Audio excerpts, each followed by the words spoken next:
8월 3일 한참 무더위에 젤리버스의 우리 김세중 대표님을 모시고 인터뷰를 시작하겠습니다. 오늘 시간 내주셔서 정말 감사합니다. 야, 무슨 토크쇼 대단 같아요. 예. 그래서 뭐 괜찮습니다. 그래서 편안하게 뭐 하고 자유롭게 또 뭐 아무 그거 없으니까 특히 또 뭐 사업하시는 분들의 뭐 창조적인 애들이 많고, 제가 사실은 원래는 기업에 대한 사전 정보를 안 보고 인터뷰를 하거든요. 선입관을 안 가지려고. 그래서 내가 기다리다가 약간만 봤는데 혹시 뭐 설립이나 작년 매출이나 기업 구조나 주요 제품이나 뭐 그런 개괄적인 얘기를 회사 소개를 좀 대표님 경력이 어떠신지는 좀 간단하게. 일단 매출은 아직 공개를 안 하고 있고요. 공개를 안 하는데 보통 일반 어플리케이션 개발사들보다는 훨씬 많고요. 근데 가장 핫하다고 얘기하는 게임 분야 산업보다는 작습니다. 그러니까 빅게임 분야 중에서는 그래도 꽤 많은 편에 속해 있어요. 하지만 게임 쪽의 산업의 사이즈나 그 게임 쪽 이제 소위 얘기하는 인원 30명 규모 이렇게 운영할 수 있는 게임 회사들의 그런 재정적 규모보다는 훨씬 작습니다. 그리고 저희 회사는 일단 사진, 영상 처리 관련 이미지 어플리케이션 회사고요. 기존에 처음에 시작할 때는 단순하게 스마트폰에서 사진기를 좀 잘 만들어주면 어떨까라는 되게 단순한 발상에 출발했어요. 왜냐하면 기존에 그냥 핸드폰, 피처폰이라고 그러잖아요. 그냥 핸드폰 때도 사실은 사람들이 사진 셀카 많이 찍었어요. 맞죠. 풍경도 찍고 여행 가서도 찍고 무슨 일상도 찍고. 근데 그 사진들을 옮겨와서 포토샵 작업을 했잖아요.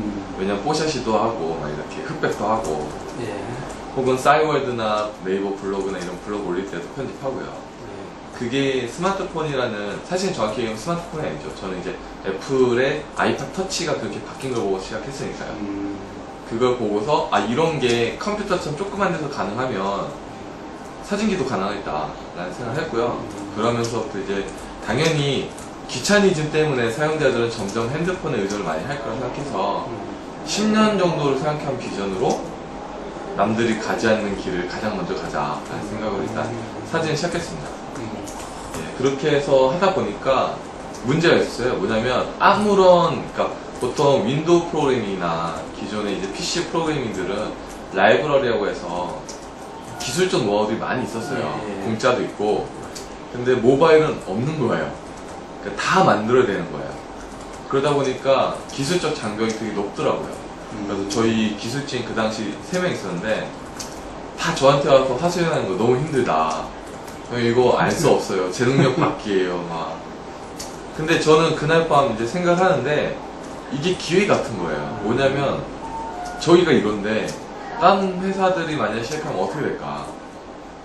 그러면 남들은 지금 안 한다면 나는 지금부터 해서 격차를 버리고 기술 진입 장벽을 완전히 낮춰놓은 다음에 그거를 전부 다 모듈 엔진화 시켜놓으면 우리는 기술 혁신이 충분히 가능하고, 두 번째, 그 기술을 엔진이나 모듈화 시켜놓는다는 의미는 제품할 때도 굉장히 유용하다는 소리거든요. 그냥 막 코딩을 만든 게 아니라 모듈 가져다 쓰면 되니까. 그래서 처음부터 그렇게 시작을 했어요. 근데 이제 기술에 어려움이 있어서 수소문을 많이 했어요. 처음에는 사진, 영상 처리 대학원을 많이 뒤졌는데 다 이쪽이랑 상관이 없더라고요, 생각보다. 패턴 인식이나 이런 거가 있고. 그러다가 우연히 인공지능학 그 박사학위 하시는 대학교, 연세대학교 박사과정에 있는 분이 있었는데 그분이 관심을 보이더라고요. 그래서 그분을 살살 꼬셔서 저희랑 10개월 정도 기술 개발을 같이 시작했습니다. 파트타임으로. 그렇게 시작하면서 기술 개발, 원천 소스 개발하고요. 그것들을 저희 이제 기술진이 라이브러리와 모듈화, 엔진화 시키면서부터 저희가 기술력이 엄청 쌓였고요. 근데 사실 그러다 보니까 돈을 못 벌어요. 너무 롱텀의 작업이다 보니까 저는 이제 중간 체크 점검한다 생각하고 중간 제품화를 했어요. 그게 이제 미니 DSLR이라고 하는 DSLR 카메라 컨셉의 스마트폰 사진을 냈어요. 그거를 냈고 그게 정말 말도 안 되게 티스토어라고 국내 안드로이드 마켓 1위에요. SK텔레콤 운영하는 티스토어에서 12주 1위를 했습니다. 12주 동안. 그리고 가장 놀라운 거는 그때 제가 이제 시장성이나 사람들의 수요가 이 정도 있다는 걸 파악한 게 카테고리 12주 1위 했고요. 예. 전체에서도 1위를 한 번 했어요. 2번이나. 그러니까 무슨 얘기냐면 게임을 제친 거죠. 그러니까 저는 그때 알았어요. 이게 단순히 사진이 엔터테인먼트도 있고 필수성도 있는데 사람들에게 내재적인 그런 포텐셜이라고 하죠. 소비 수요에 대한 니즈가 분명히 있다. 많지는 않죠. 근데 처음이다 보니까 폭발한 거죠. 게임을 제치고. 그래서 그때부터 여기에다 좀 더 걸어야 되겠다 생각을 해서 사실은 게임도 하고 이것저것 하려고 했는데 좀 더 집중하기로 결정하고 예, 사진만 뒤집다 퍼왔습니다. 그렇게 해서 지금은 이제 안드로이드 쪽에서는 거의 전 세계에서 탑 5 안에 들 정도로 저희가 인지도가 있고요. 가장 큰 사례로는 이번에 그 이파라고 해서 독일 전자박람회였습니다. 작년에 이제 삼성전자 갤럭시 노트 발표한 행사인데요.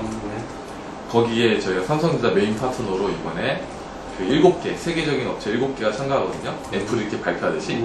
거기에 7개 중에 하나 회사가 선정이 돼서 저희가 그래서 국가대표로 이제 이파 가서 메인 세션 발표를 하게 됐고요. 그 다음에 현재 미국이랑 일본이랑 그 다음에 동남아시아, 유럽, 호주 등에서 저희 안드로이드 쪽에서 굉장히 잘 팔리고 있어요. 한국에서 저희 매출 점유율이 20%밖에 안 돼요. 한국은 굉장히 유료 구매율이 낮기 때문에 처음부터 저는 한국에 의존한 사업이 아니라 환경이 이러니까 한탄만 하지 말고 적극적으로 해외를 나가자 해가지고요. 작년부터 이제 홍콩, 싱가포르를 비롯해서 실리콘밸리 쪽, 그 다음에 일본 이런 진출들을 많이 했고요. 올해는 이제 독일까지 유럽이죠. 진출해가지고 안드로이드 쪽은 이제 파상 공세로 저희가 이제 시장 점유율을 압도적으로 이제 늘려나가는 전략을 쓰고 있고요. 근데 또한 그 안드로이드만 하면 반쪽이잖아요. 그래서 아이폰 쪽도 어느새 저희가 굉장히 유명해졌어요. 그래서 지금 전 세계 한 600만 명 정도가 저희 사진 어플리케이션 쓰고 있고요.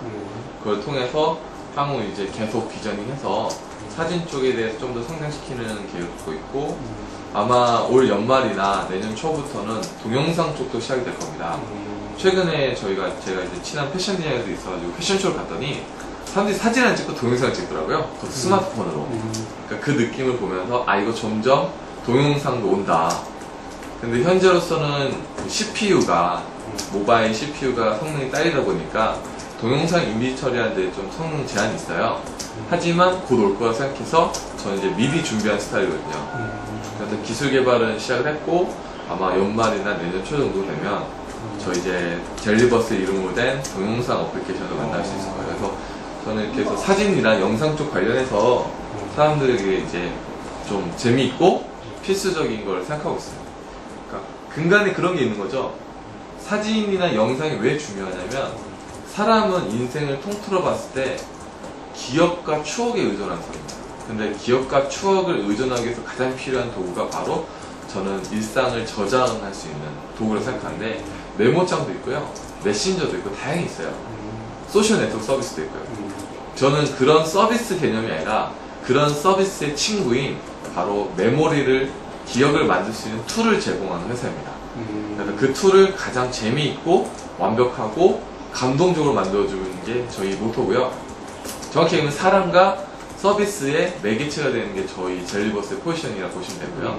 그 매개체가 되기 위해서 제가 중요하게 생각한 것들이 바로 사용자들을 분석해서 굉장히 다양한 패턴을 쪼개서 쓰는 거예요. 예를 들면 교수님하고 제가 있는데 사진 앱이 하나 있어요. 근데 딱 그 앱을 써보더니 교수님이 저한테 그래요. 이거는 내 취향 아닌데? 근데 제가 계속 강해요. 이거 괜찮다니까? 그 사람이 절대 쓰지 않아요. 자기가 원하는 패턴이 있고 목적이 있기 때문에 처음에는 하나를 만들어서 쓰게 하려고 했는데 이거는 제 기준에서는 교만이었던 것 같아요. 자만이.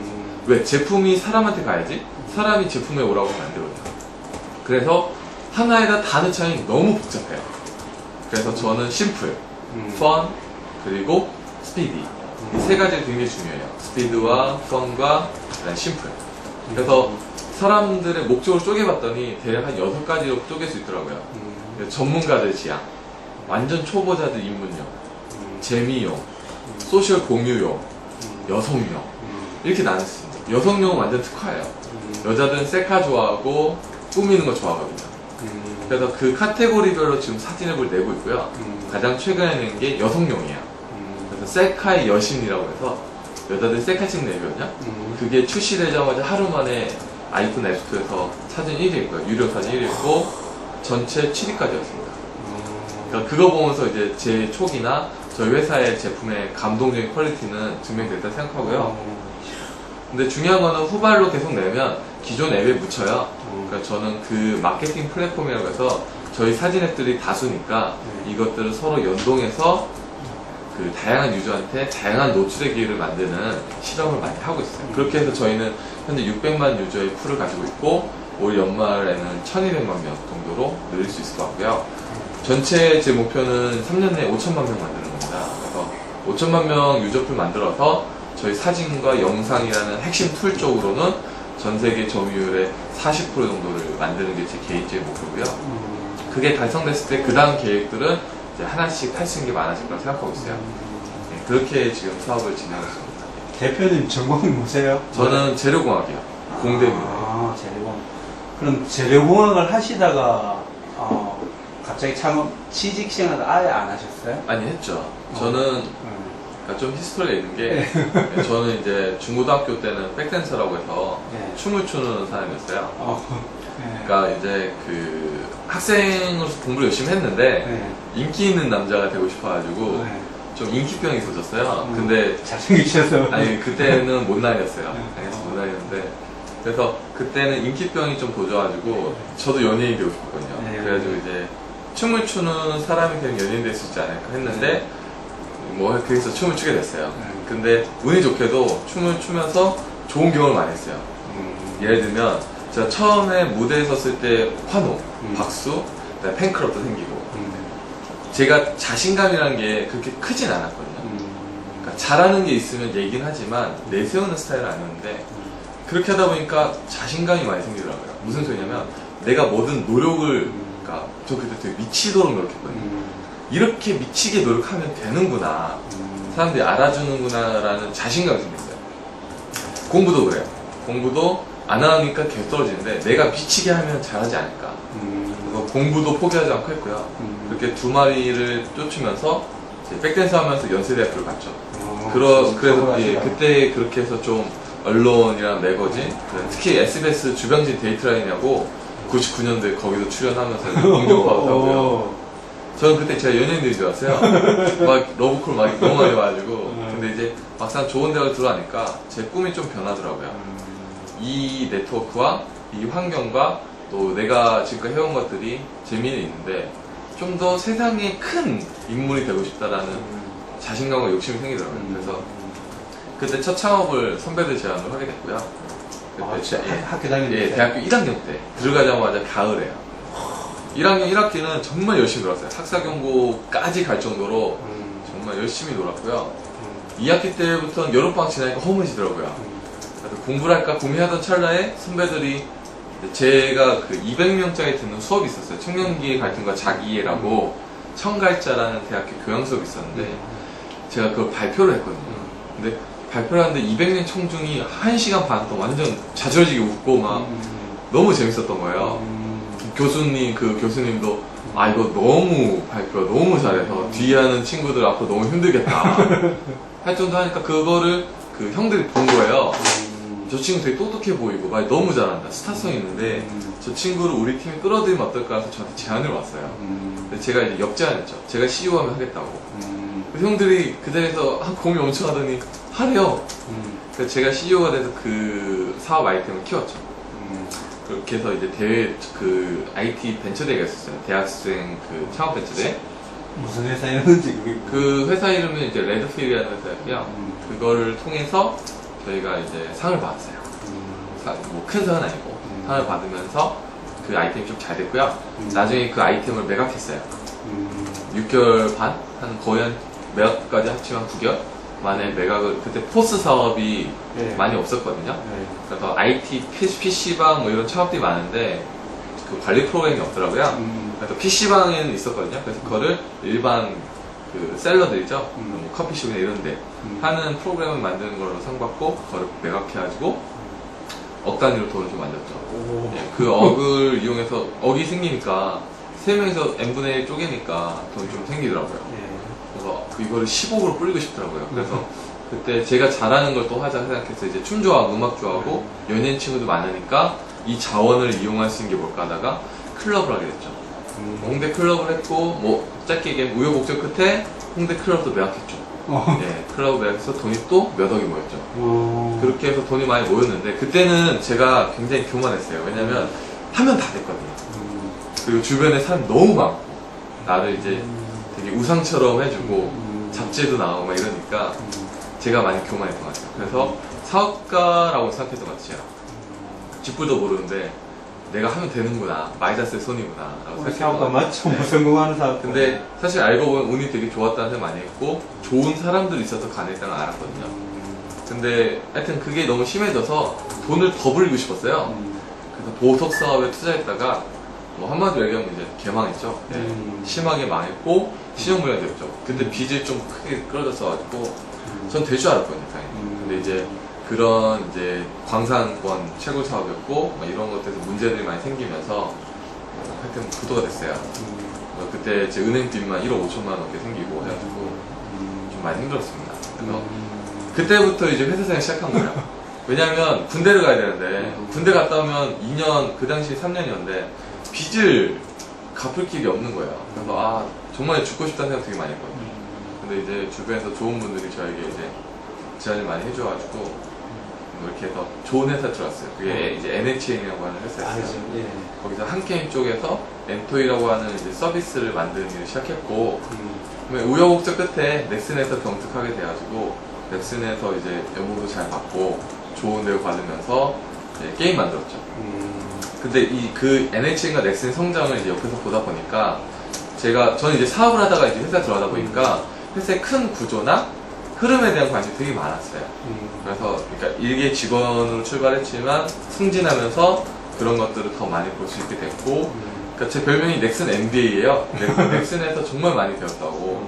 그래서 넥슨에서 배운 것들을 지금 사업화하는데 큰 그림을 그리고 작은 실행 계획들을 통해서 효율적으로 하는 거죠. 아까 했던 모듈이나 이런 엔진도 사실 그런 경험들이 온 거죠. 나중에 잘 됐을 때 어떻게 될까를 상상하다 보니까 그걸 더 빠르고 효율적으로 미리 준비하는 습관, 그걸 착착 하는 습관이 생기다 보니까 좀 그렇게 해서 대기업 생활을 한 8년 정도 했어요. 네, 8년 정도 하고 나서 사업을 시작한 거죠. 그래서 정확하게는 한 7년 했고요. 7년 조금 넘게 했고 나와서 사업 준비하면서부터 이제 젤리버스를 하기 시작해서 정확히 한 4번째 사업인데 그러니까 경험들이 많이 쌓인 거죠. 앞에 사업 경험, 실패 경험, 그 다음에 대기업에서 그런 모습들, 성장을 지켜보면서 젤리버스를 효율적으로 좀 더 빠르고 이렇게 할 수 있는 노하우들이 많이 생긴 것 같아요. 그렇게 해서 지금은 투자 한 번 안 받고 여기까지 성장시켰고. 그러니까 그게 특이하더라고요. 대부분 투자를 받고 하는데 내가 간단하게 봤는데 투자가 없었다고. 예, 투자를 잘 안 했어요. 정말 알짜게 하는데. 제 목표는 국가대표 만드는 겁니다. 국가대표. 예, 국가대표 되려면 결국에는 되게 많은 힘든 결과들이 있어요, 과정과. 근데 사람들은 국가대표에서 세계대회 나가는 것만 기억하거든요. 과정은 몰라요. 그러니까 저는 항상 제가 어려운 일 생길 때마다 이 국가대표로 가는 길은 당연히 험난할 수밖에 없다.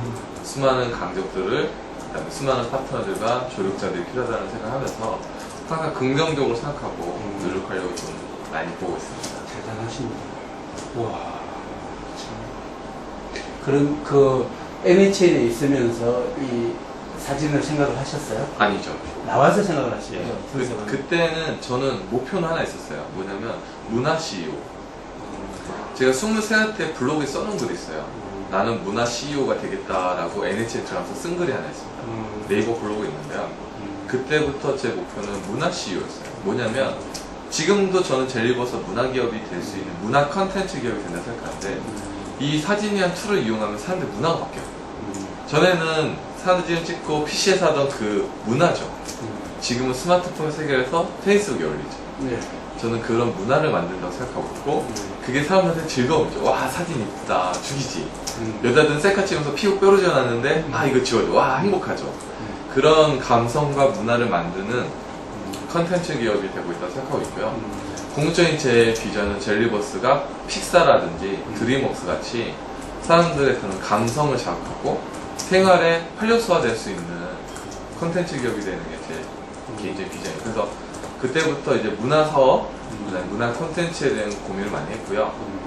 그런 회사를 하는 사학과가 되자 나는 막연한 생각을 했고요. 그래서 무엇을 하든지 간에 저는 중요하지 않다고 생각해요. 왜냐면 사업가는 어떤 아이템이든 사업화 시킬 수 있다고 생각해요. 아이템이 중요한 게 아니라고 생각해요. 저는 사업가로서 내가 어떤 역량과 어떤 비전과 어떤 로드맵을 수행할 수 있는지에 대한 능력이 중요하다고 생각합니다. 그래서 그런 부분에 대해서 좀 잘 정립하고 저도 성장해야 되거든요. 저도 저라는 사람이 기업가로 성장해나가는 게 중요하기 때문에 그런 모습을 하나씩 갖춰 나가는 게 지금 중요한 모습을 생각해요. 와, 제가 만난 분 중에 가장 젊은 나이에 창업하셨고 가장 먼저 실패를 해보시고 그러니까, 젊은 예, 사업가들도 많이 interview했는데 실패는 저처럼 크게 한 사람 별로 없고요. 근데 이제 그러니까. 가장 젊지는 않을 텐데. 아니 대학교 1학년 때 창업을 네, 한 그쵸. 경우는 없죠. 지금 네, 주위에 보면 그때 창업했으니까요. 오픈스베인이 뭐 지금 현재 그래도 괜찮은 기업들의 대표님들이 아무리 젊으신 분도 대학교 1학년 때 창업한 분은 없었거든요. 네. 저 대학교 1학년 때 창업을 졸업은 하셨습니까? 예, 했습니다. 병철 하셨더니 졸업을 예, 하셨어요. 졸업은 당연히 했습니다. 그러니까 저는 졸업도 되게 힘들겠어요. 아유 진짜 아니 그 공대를 나와서 이렇게 사업을 성공하신 분은 아마 그러니까 없을 거예요. 그러니까 제 재밌는 에피소드 많은 게 공대인데 네. 공대 애들의 특성이 말을 못해요. 그렇죠. 글을 못 쓰고요. 네. 근데 말씀 굉장히 그래서 잘하세요. 저는 공대에서 엄청난 특혜들을 많이 봤어요. 경대에서 발표를 한다든지 네. 공대 교양을 듣는다든지 네. 거의 무조건 A급이었습니다. 이게 되고 이게 되니까.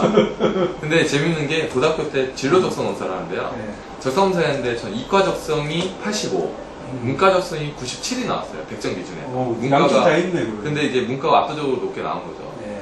근데 선생님이 저한테 문과를 가라고 하더라고요. 근데 저는 친구들이 다 이과였거든요. 이과 한다 해서. 저는 친구 따라 갑니다.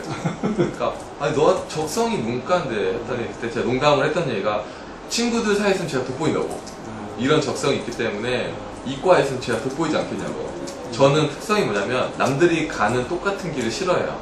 남들이 안 가는 길 좋아하고 내가 그걸 갔을 때 빛이 나기 시작하면 저는 그거를 무조건 하거든요. 근데 이과 속에 있는 김세균이라는 존재가 굉장히 유리하고 멋있더라고요. 그래서 저는 과감히 수학을 못해도 이과를 갔죠. 그리고 연대를 가서도 수학을 못하지만 빛을 봤죠. 그러니까 저는 항상 그래요. 지금 사업도 똑같아요. 저는 원래 게임쟁이였어요. 게임 만든 사람. 당연히 모바일 게임 회사를 하고 있어야 돼요. 사람들 상식으로. 근데 사진을 해요. 근데 제 주변은 다 모바일 게임 기업이에요. 좋은 점이 있어요. 뭐냐면 모바일 게임 회사들이 서로의 게임은 안 받는데 제가 낸 사진은 받아요. 왜? 친한 친구니까. 근데 경쟁 게임은 서로 신경을 쓰니까 난감하죠. 굉장히 유리합니다. 그것도 하나 돋보이고 또 하나 제휴를 할 때도 굉장히 유리해요. 게임 회사 캐릭터 컨텐츠 이번에 가져와서 사진 앱이 넣었거든요. 그러니까 그런 것도 가능해요. 그러니까 저는 그런 것들에서는 되게 타이초는 불허하게 비즈니스를 잘하는 것 같아요. 그러니까 그게 제가 본능적으로 남들이 가지 않는 길을 잘 선택해서 가는 것 같고 그 길은 항상 사람들이 걱정을 해요. 야, 그거 너무 어려울 것 같은데. 사진 할 때도 처음에 사진, 야, 게임 해라. 너 게임 잘 만들잖아. 게임 해라. 했는데 제가 사진에 꽂혔었거든요. 그래서 좀 하고 좀 얘기하겠다. 근데 잘하니까 나중에 사람들이 아, 역시 이러더라고요. 근데 처음에 한 1년 반 동안 매출도 없고 너무 잠잠하게 사람들이 야, 쟤 옛날 같지 않은데? 막 이런 얘기 되게 많았었어요. 그래서 그때 마음고생도 좀 했어요. 내가 정말 옛날 같지 않은가? 근데 이제 저는 성격이 뭐냐면 저희 식구들한테 맨날 하는 얘기가 너희들 다 포기해도 나는 포기 안 한다. 너희들 포기하고 싶으면 나가라. 근데 나는 그거 하나 확실하다. 나는 내가 목표 달성할 때까지 죽었다 깨도 포기하지 않는다. 그리고 정말 무슨 수를 쓰든 간에 내 목표는 달성하고 간다. 다 포기해도 포기하지 않는데 네. 정말 틀리네. 네, 근데 이제 저희 작년에 위기였을 때 한번 위기 있던 적이 있어요. 그때 저희 식구들 중에 3명이 나왔거든요. 처음에 창업 같이 했던 친구들이. 저희 4명 남았었거든요. 예. 근데 되게 힘들었죠? 근데 그때도 친구들한테 했던 얘기가 나가고 싶으면 나왔습니다. 하지만 난 포기하지 않는다. 안 나왔어요. 그리고 달성했더니 나간 친구들 이제 후회되겠죠? 그리고 지금 있는 친구들 굉장히 행복해합니다. 그리고 제가 지금 항상 하는 얘기가 있어요. 그 회사를 믿었으면 좋겠다. 그 회사는 나를 믿을 것이고 나는 회사를 믿으니까 너희도 회사를 믿어라.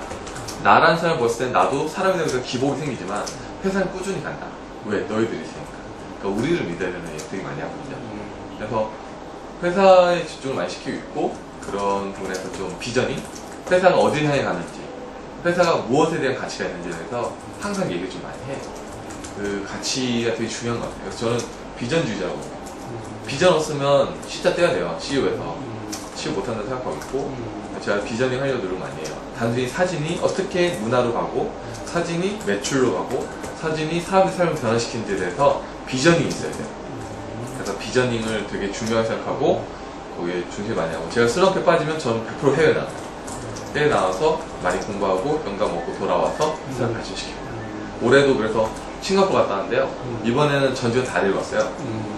투자해가지고 갔다 왔더니 이제 회사 전체가 이제 비전이 되는 거예요. 구성원들이 동기부여가 엄청 되더라고요. 요즘 또 열심히 달리고 있고. 그러니까 그런 것들을 좀 열심히 하나씩 챙기면서 하고 있습니다. 참 정말 대단하신 분은 참 양쪽을 다 하시는 것 같아요. 문화적 컨텐츠와 엔지니어로서의 컨텐츠. 가장 필요한 사람은 저는 그렇게 하는 걸 되게 좋아하고요. 어릴 때부터 그게 트레이닝 스스로를 그거를 세팅을 시켜 놓으신 그러니까 저는 그 어렸을 때 과학책을 엄청 좋아했어요.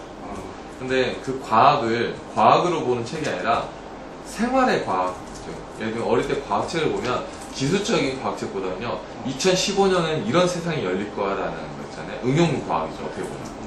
어릴 때부터 그걸 엄청 봤어요. 제가 좋아했던 분야가 세 개인데요. 과학이랑, 그 다음에 역사, 그 다음에 지리. 근데 지리 중에서도 저는 약간 조금 좁히면 우주과학, 우주지리 같은 느낌? 우주에 대한 관심이 많았어요. 그래서 저는 그런 식으로 책을 많이 읽었어요. 그래서 책을 읽고 나면 항상 독후감을 쓰죠. 그 독후감을 쓰면서 능력이 많이 향상된 것 같아요. 왜냐면 소설을 써야 되거든요, 독후감을. 내가 읽은 것들을 짬뽕해서 소설을 쓰는데 항상 독후감을 잘 썼어요. 그러니까 그런 트레이닝이 어렸을 때 좀 많이 됐던 것 같고, 그 다음에 제 특기가 섞어쓰기예요. 뭐든지 섞어 생각해요. 그러니까 예를 들면 컵을 보면 컵이 지금 놓여있는 이 공간이 아니라 이 컵을 만든 사람 누구일까? 이 사람 왜 만들었지? 나는 호기심을 Y라는 쪽에 대해서 정말 많이 하고 있어요. 쓸데없는 관심이죠. 지나가는 사람 쳐다보면 표정이 왜 저 사람 어두울까? 이 사람 왜 나한테 연락했을까? 이런 많은 것들을 다 왜라는 생각을 그걸 많이 해요. 왜. 그래서 그런 공상을 하는 걸 되게 좋아해요. 오늘 영화 감독님 말씀하고 비슷한 굉장히 창작. 그래서 그런 그러니까 항상 저는 근본에 대한 관심이 많아요. 그게 어렸을 때 과학책을 많이 읽었을 것 같아요. 나노 입자부터 시작해서 많이 읽었죠. 그래서 뿌시기, 쪼개는 거에 대해 능숙해요. 어떤 한 아이템이나 어떤 현상이 있으면 그걸 분석해서 쪼개버려요. 그 쪼개다 보면 팩트들이 쪼개지거든요. 그럼 그 팩트를 또 다 원인화 시켜요. 그 원인이 한 수십 가지 나오겠죠. 그럼 그 중에 가장 강력한 한 가지 찾아요. 그게 아이템이 되고 사업이 되고 그게 사람들 근본이 되죠. 그러니까 저는 그런 탐구, 그런 분석을 취미처럼 해요. 되게 평소에 그러면 그런 분석을 하는 습관적인 행동이 예, 되게 많죠. 뭐 메모나 메모 저는 원래 메모보다는 제 기억에 의존한 스타일이에요. 저는 기억력이 되게 좋아가지고 기억에 의존해서 많이 하고 있어요. 그럼 그거를 바로 직원들하고 피드백을 하는 디스커션을 하나요? 저는 일단 정리해줘요. 왜냐하면 그런 게 있어요. 저는 이제 직원이 아니라 저희 식구들이랑 표현을 쓰거든요. 저희 식구들과 제가 있어도 저는 최전방에 있기 때문에 많이 보이죠. 이 식구들은 제 뒤에서 제 뒤통수를 봅니다.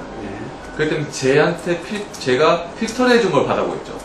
간혹 제가 앞에 있는 걸 보는 사람도 있겠지만 그래도 저보다 많이 볼 거야. 그럼 제가 본 거를 돌아와서 다 쏟아내면 혼란스럽죠. 왜? 저보다 느리니까요. 그래서 저는 이 친구들한테 필터링을 해서 지금 수준에 맞는 정보와 그 양을 조절을 해줘요. 안 그러면 혼란스러워서 사장이 사고 치는 거죠. 그래서 저는 그거를 항상 조절을 해서 얘기를 많이 해요. 그리고 가끔 오프 더 레코드처럼 오늘은 내가 미래를 갔다 왔어 하면서 미래에 대한 이야기를 하죠. 이런 게 돼 있어. 그럼 애들 그냥 재밌어 하죠. 근데 저는 그걸 강요하진 않아요. 그리고 그 정보를 추려서 핵심만 지금 제공해줘요. 그리고 이 친구들한테 스스로 생각하게 해요. 왜 이걸 하는지 생각해봐라. 내가 얘기를 안 할 테니. 그럼 만들면서 생각을 해요. 그럼 저한테 얘기를 하죠. 그런 저는 이제 디스커션, 대화를 좋아하는 거죠. 많은 걸 좀 식하시면 해외를 한 번도 처음에 학교 다닐 때 안 나가신 거죠? 네. 저는 사업하고 처음 나가고. 국내에 있으면서 그렇게 깨어있고 열려있고 소속되고 이렇게 하는 게 참 드문데. 제가 자유롭게 사는 거 같아요.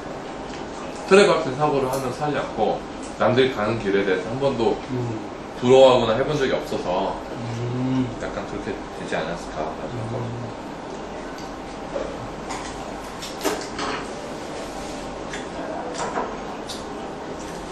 박준영보다 더 다이버스하고 순결적이시고. 아니에요. 그분도 저는 되게 존경하거든요. 네. 세상에, 보통 사람, 나 인터뷰를 한번 하고 싶은데 바쁘셔가지고. 세상에 대단한 사람이 한두 명 있어요. 엄청나게 많죠. 그걸 보면, 그래서 나는 이제 한국이 세계의 중심이 많은 부분 된다고 치고 이 인터뷰들이 학생들에게 굉장히 중요한 논문 써봐야 우리끼리 몇 명만 보는 거잖아요. 그거 해보니까 오늘 대표님하고 나눈 말씀은 책으로 볼 수 없는 얘기들이 굉장히 많은데,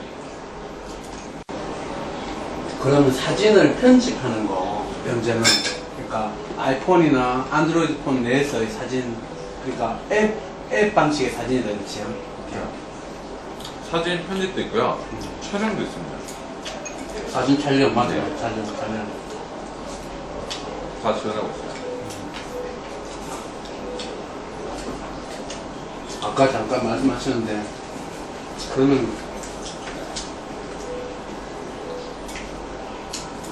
그 초기에 이제 500만의 어마어마한 고객들을 확보하고 있는데, 그들을 중심으로 실태계를 확대하는 네. 다양한 방식이 아까 그 고객군도 다양하게 놓고 네.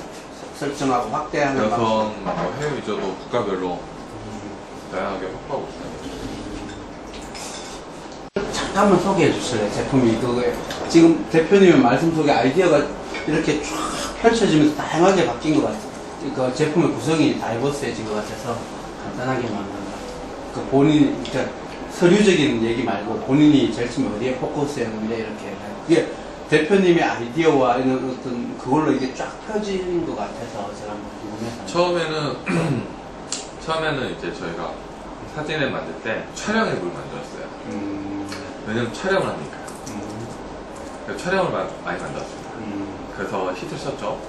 근데 흐름을 보니까 삼성이나 LG나 모든 회사들이 촬영 기능을 계속 강화시키는 거예요. 그럼 바꿔야 되면 제가 로우 레벨, 그 스마트폰 자체에 접근할 수 없다면 걔네도 잘 만들겠죠. 그럼 제가 하고 있는 촬영 기능은 결국에는 중요하지 않아요.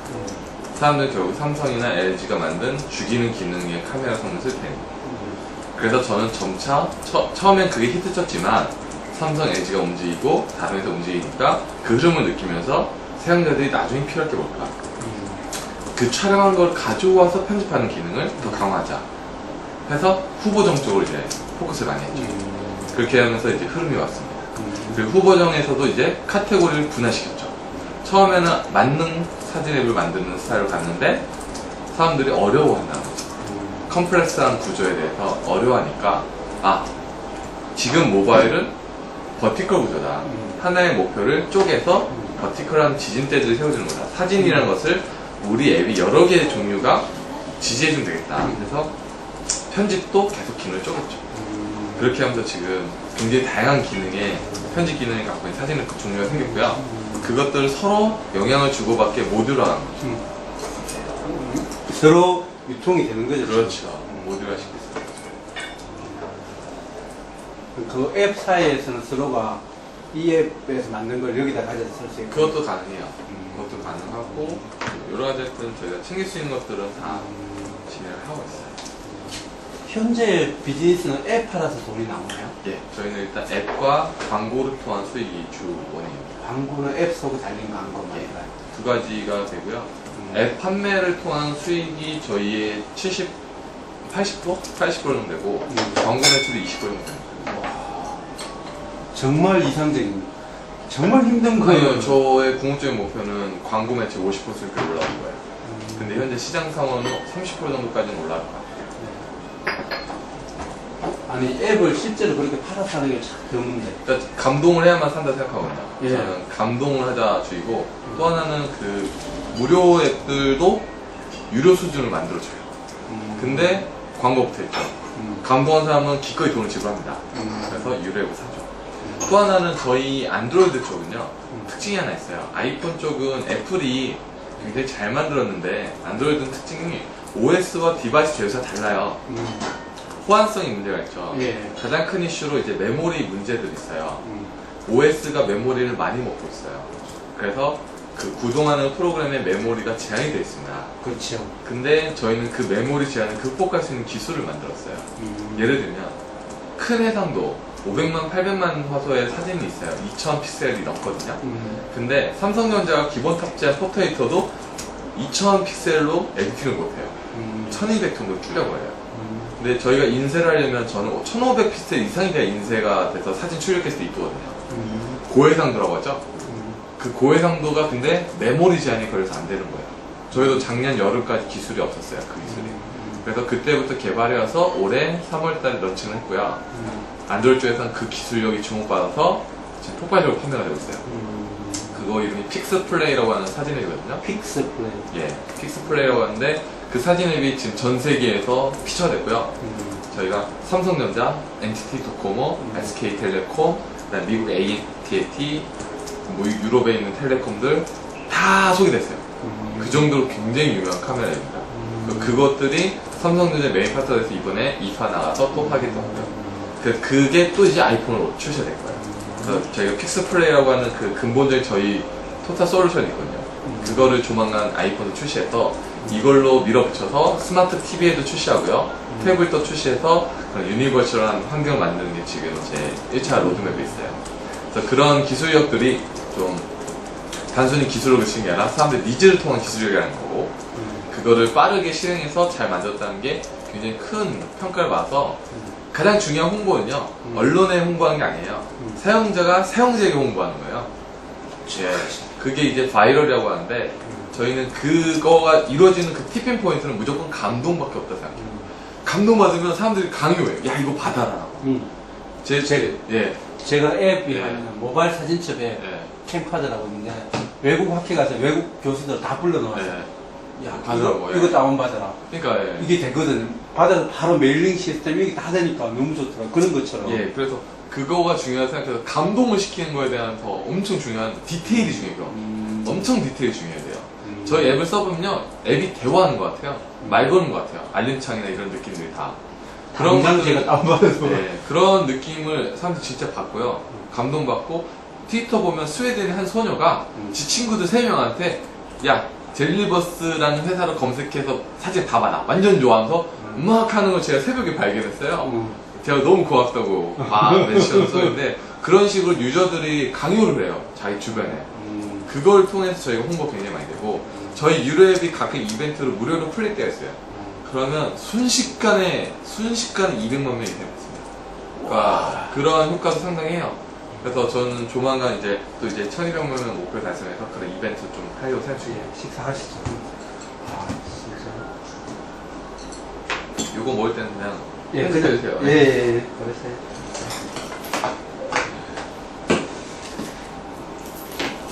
아니.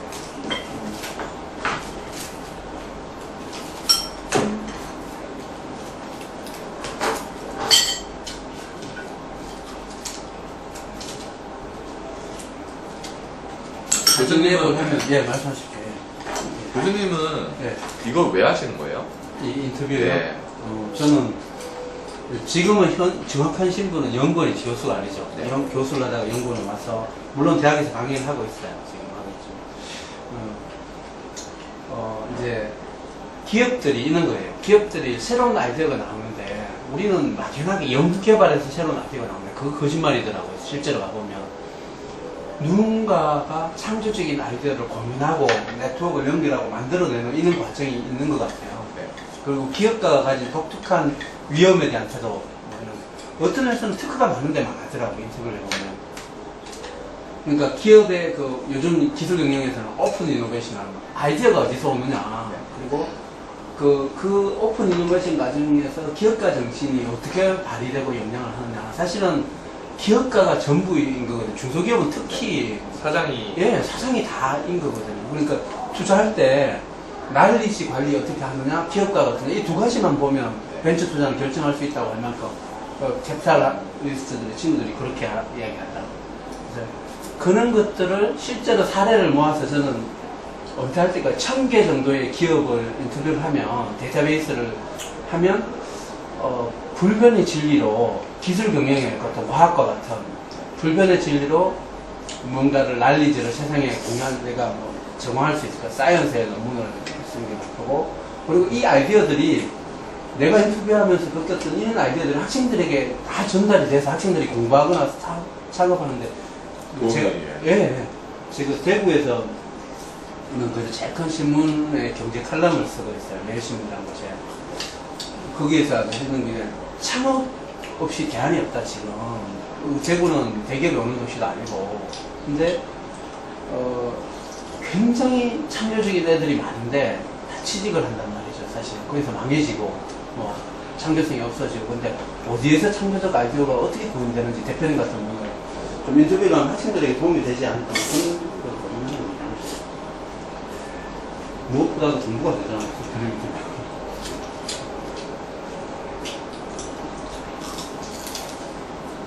다음 주 화요일 날에 제 구로 28밴드를 갔거든요. 네.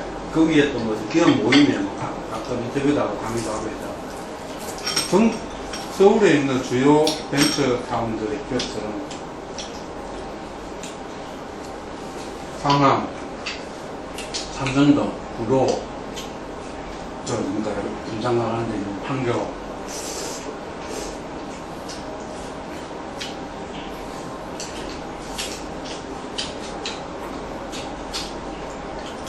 서울에서는 이제 다음 주까지 계시는 거고요. 네. 그래서 격주로 매주 올라와요, 기업 인터뷰를.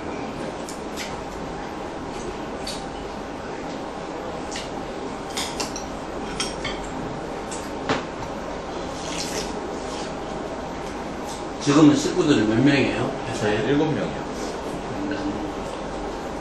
완전 정예 멤버들이네요. 네. 저는 실리콘밸리 스타일이라서 구조를 확장하는 것보다는 작지만 강한 기업이 일단 제 모토예요. 1인당 매출 규모가 1억 정도씩 나오는 회사? 그래야 그 친구들 실리콘밸리 스타일 연봉도 많이 주고 복지가 되고.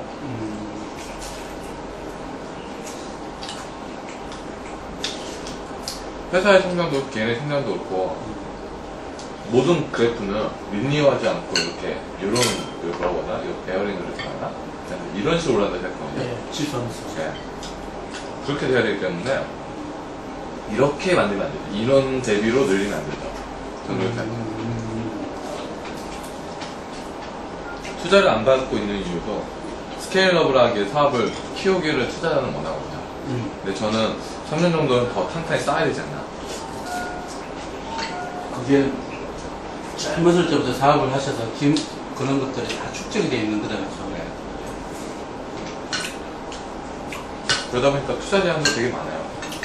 이것도 투자하겠다고 하면 같이 되게, 하죠. 되게 많이 많아요.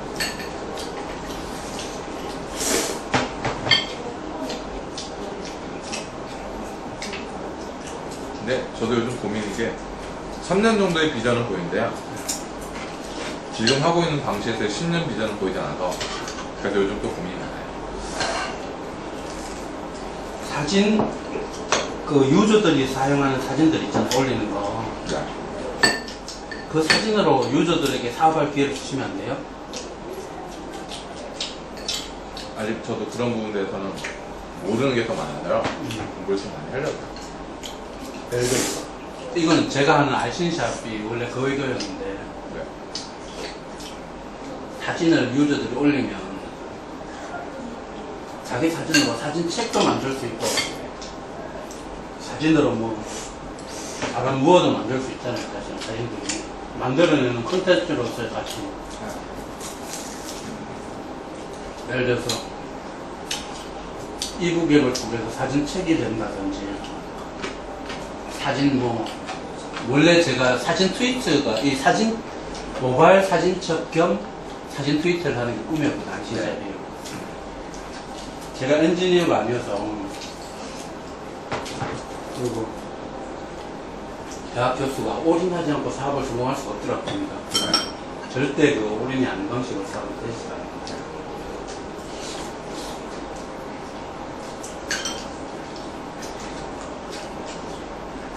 회원이 500만쯤 되면 그 사진 콘텐츠를 가지고 유저들이 더 재밌게 뭘 할 수 있는, 물론 서버 비용도 들고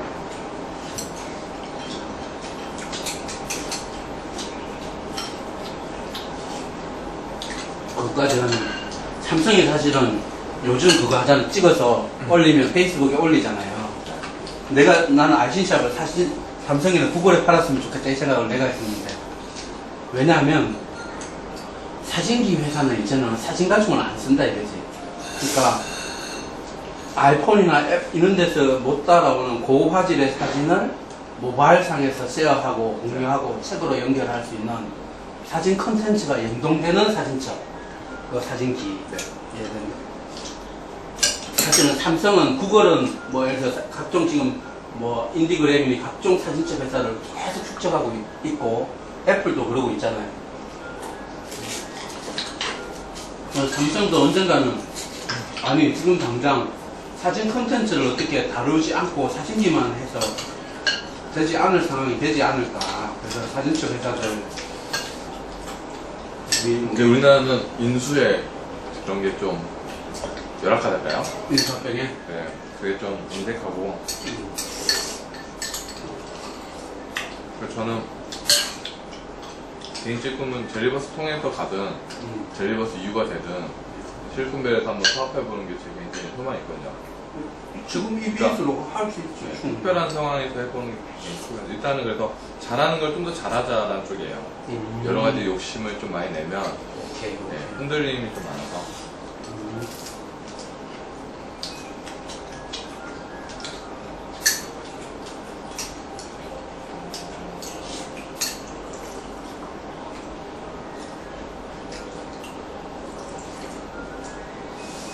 거기 내가 2009년도인가 8년도인가 실리콘밸리에 갔었어요. 네.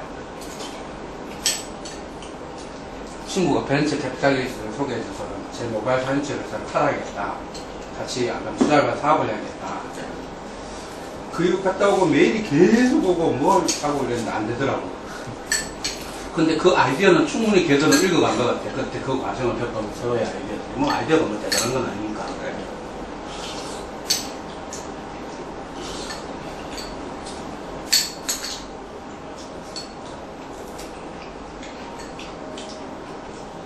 나중에 대표님 같은 분이 디지스트에 사업에서 성공하시고 난 뒤에 이제 은퇴 한 40대나 30대 중반에 은퇴하고 디지스트 교수로 와서 애들을 좀 가르치고 이런 것 좀 하시면 좋겠어요.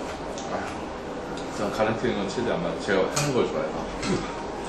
애들이 요즘은 그러니까 가르치는 게 아니고 하는 걸로 그렇게 하는 것 같아요. 우리 대표님처럼. 그래서 주로 어떤 분들을 만나세요? 언제 어떤 분들을 만나세요? 뭐 하루 일과를 보면 사람들을 만나는 게 중요한 일과일 것 같아서. 네. 저는 저한테 연락 오신 분도 일단 만나는 게 많고요. 오늘처럼 연락 오신 분도 만나는 게 있고요. 제 업무 관련해서 이제 만나는 분도 있고, 주로 사장님들 모임이 많아요. 제가 만든 모임도 있고. 아까 보니까 뭐 모임이 있는데, 그리고 어떤 분들을 만나는지 그 얘기를 내가 중요한 오픈이면 채널에서 그 얘기를 잠깐. 저는 일단 사장으로 성장해서 사장을 만나야 된다 생각해요. 왜냐하면 세상에 나 같은 사람들이 많을 텐데 나보다 더 훌륭하신 분들에 대한 이야기도 들어보고 나를 데려볼 수 있으니까요. 같은 생각, 같은 과정을 겪고 있는 사람들 혹은 그 과정을 겪었던 사람들을 만나면서 배우죠. 그래서 저를 데려보고 그런 과정도 중요하게 생각하고요. 두 번째는 이제 주변 사람들 친한 분들 있잖아요. 많이 만나야 돼요. 왜냐하면 제가 하고 있는 일에 대한 피드백, 제 제품에 대한 피드백을 가장 편하게 들을 수 있는 사람들이에요. 많이 만나요. 많이 만나고. 세 번째는 여자친구 많이 만나요. 결혼 안 하셨어요? 네, 결혼 안 했어요. 오, 최고 신랑감인데. 아니요.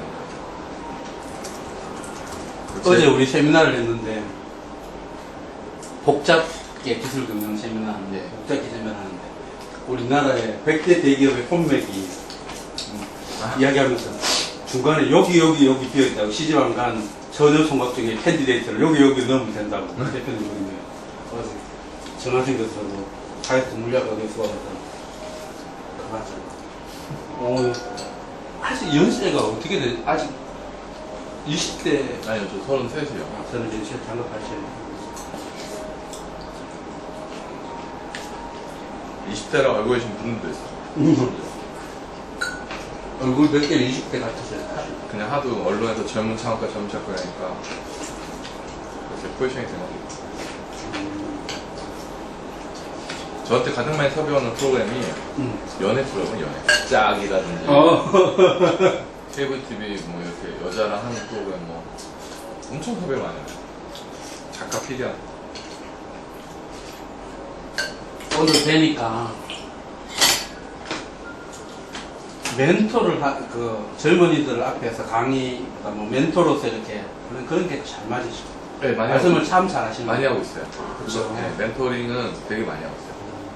그리고 멘토링은 제가 또 좋아해요. 왜냐하면 제가 멘토가 있었기 때문에 이렇게 왔거든요. 저 어렸을 때 20살, 21살 때요. 저한테 진짜 욕 많이 하시는 멘토 많았어요. 그러니까 아무것도 보이지 않는 20살, 21살인데 가능성 알아보셔가지고 맨날 불러서 밥 사주고 맨날 잔소리하고 그럼 가기 싫으면 또 부르고 그래서 어느 날은 저 도대체 왜 부르세요? 하면은 야 너랑 얘기하면 재밌어. 전 힘들어요. 저는 그때 이제 상무님이셨거든요. SK텔레콤. 우리 네. 예, 물을 좀 주시고요. 네. 요 시원한 걸 무슨 아니요, 저는 괜찮아요. 뭐 있으니까. 어디 디저트 먹을래? 예. 멘토 그 상무님부터 시작해서 예. 아니 그거 안 드셔도 돼요? 아니 저 배불러요. 예. 나는 이거 뜨거운 걸 먹었더니 감기가 떨어지고 있어. 땀을 뻘뻘 흘렸어. 지금 멘토를 하는 어떤 그룹들이 있어요? 본인이? 예, 있어요. 6개 그룹 정도예요. 총 인원 한 40명? 네, 제가 멘토링 하고 있어요.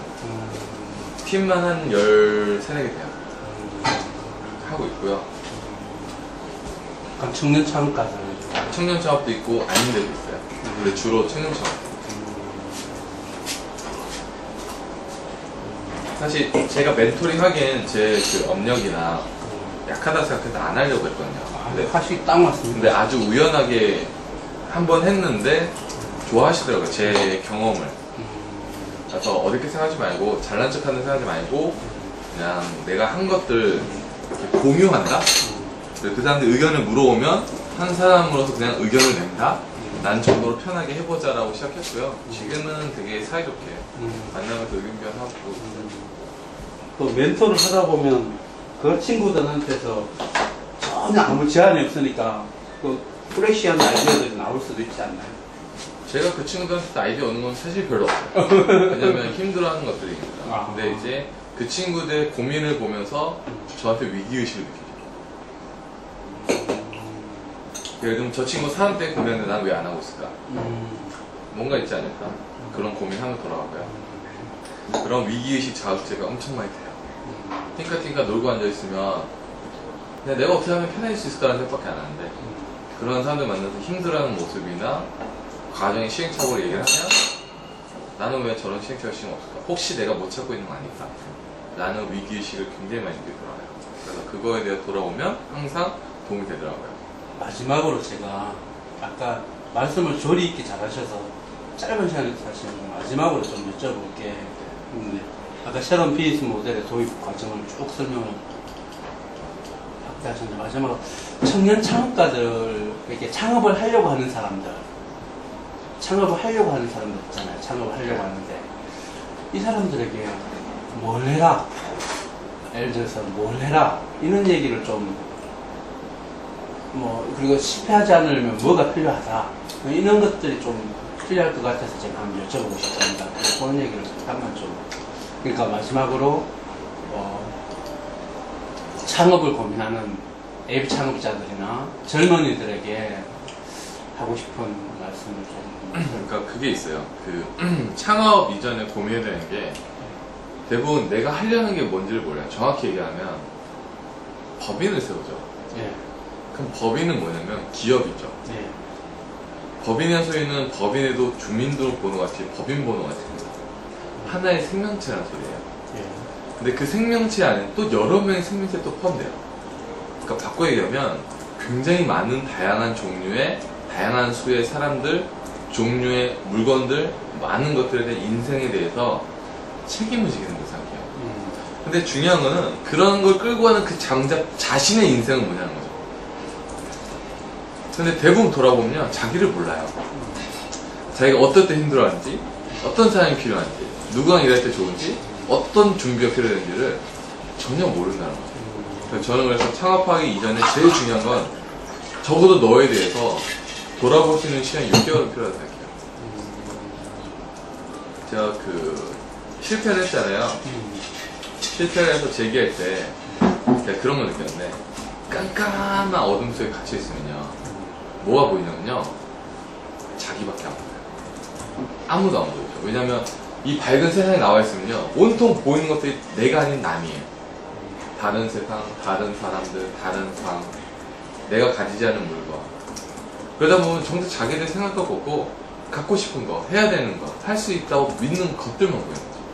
저는 깜깜 어둠 속에서 자기 자신을 좀 이해할 필요가 있다고 생각해요. 나를 이해하고 내 인생을 내가 리딩할 수 있게 되면 빛을 볼 수 있고, 그 빛에 나오면 다른 세상이 보이죠. 그럼 그 세상이 나에 대한 시선을 통해 보인다는 거죠. 이거는 아집과 교만이 아니라 나를 이해하니까 사람을 이해할 수 있죠. 내가 이런 경험이 있어. 아, 저 사람도 이러지 않을까라고 겸손해 줄 수 있죠. 그러니까 그런 부분에서 저는 창업하기 이전에 자기 인생의 경영자가 일단 되어야 된다고 생각해요. 그러기 위해서는 자기 인생을 알고 자기를 알아야 돼요. 그 다음에 창업을 한 다음부터 다른 사람들 인생을 알아야 돼요. 내 제품의 인생도 알아야 돼요. 이 제품도 인생이 있거든요. 누구 손에 들어서 어떻게 키워지고 누가 어떻게 쓰고, 라이프를 보듯이 다 쳐다보고 생각해야 돼요. 근데 너무 어떠냐면요, 만들고 땡이에요. 그러다 보니까 안 되는 거예요. 자녀 교육이 힘든 이유도 그거잖아요. 애를 키워가는 게 있는데 방치하는 거랑 똑같은 거죠. 그러니까 관심을 갖고 하듯이 나 자신에게도 관심을 많이 가져야 돼요. 그래서 저는 자기 삶의 경영자를 먼저 되는 거에 대한 과정이 충분히 필요하고요.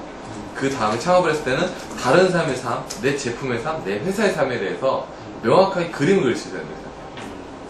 그게 전 비전이라고 생각해요. 하나의 사이클과 인생의 과정을 쳐다보고 상상하는 거, 그리고 거기 안에 그 각각 책임과 일들과 요소들을 쳐다보는 거. 그때 저는 뿌개기를 하죠. 뽀세기. 파편화시키자고 해서 하나하나의 팩트를 나눠 생각하기를 많이 합니다. 그것들이 됐을 때 저 창업을 하면 자신감도 있고 다른 사람에게 배려도 하고 회사하는 데 있어서 되게 추진력 있게 할 수 있다고 생각해요. 막힘이 없이. 근데 그런 게 안 되면 사업하다 다 만나는 문제가 자기들 문제야. 우리 식구가 저한테 그런 거죠. 사장님, 저 불만 있습니다. 사장님, 이렇게 하시면 안 돼요. 라든지. 그럼 회사 이렇게 하는데 우리 제품 왜 이렇게 쓸모가 없을까요? 라든지. 근데 알고 보면 다 기본적인 것들인데 모른다는 거죠. 그 만나야 될 문제를 해결해 나가려면 내가 나를 알아야 돼요. 문제는 항상 발생하거든요. 그래서 저는 문제 왜 발생, 짜증나. 이게 아니라 문제가 발생하면 오케이, 그럼 난 해결해야지. 어떻게 해결할까? 그게 이제 필요한 노하우도 있는 거죠. 그러려면 내가 나 자신의 삶을 케어할 수 있는 문제 해결력이 있어야 돼요. 그거는 곧 어둠 속에서 나를 보면서 출발된다 생각하기 때문에 그 과정을 많이 하라. 그래서 저는 그런 얘기 많이 해요. 야, 네 가장 친한 친구 10명한테 너에 대해서 물어봐라. 그 10명들 얘기한 것 중에서 가장 비슷한 얘기들 뽑아내서 그게 너다. 그럼 너 그게 문제라 생각하고 고쳐라. 그러면서 시작을 하면 된다. 그게 첫 출발이라는 얘기 많이 하거든요. 저는 사업 처음 했을 때 그때 27살 때 친구들한테 찾아서 물어봤어요. 야, 너 나 어때? 친구들이 진심으로? 이러더라고요. 그러니까 너 이기적이야. 이러더라고요. 그래서 야, 내가 밥 많이 사줬잖아. 아니야, 너는 이기적이야. 왜? 내가 모임도 내가 모으고 내가 리더잖아. 내가 다 했는데 너는 정작 중요한 순간에 네가 하기 싫으면 안 해. 이기적이야. 아, 내가 그렇구나.